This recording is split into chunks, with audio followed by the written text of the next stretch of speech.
Soalan ni selalu buat calon ujian psikometrik blur kejap. Saya memerlukan bantuan seseorang untuk buat pilihan semasa membeli belah.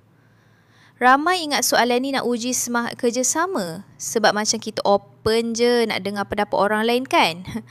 Tapi sebenarnya soalan ni bukan pasal teamwork pun. Dia tengah uji satu benda je. Tahap keyakinan diri korang. Membeli belah ni bukan benda susah pun. Tapi kalau kau dah sampai nak minta orang lain bantu buat keputusan tu mungkin beri 3 petanda. 1. Kau kurang yakin dengan pilihan sendiri. 2. Kau selalu ada rasa ragu-ragu. 3. Kau rasa takut keputusan yang kau buat nanti akan salah. Kalau korang nak tahu, soalan ni sebenarnya nak uji kestabilan emosi je.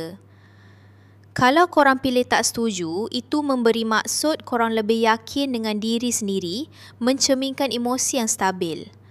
Tapi kalau korang pilih setuju, itu mungkin memberi tanda emosi korang cepat goyah bila nak buat keputusan. Tapi ingat, tak ada jawapan salah.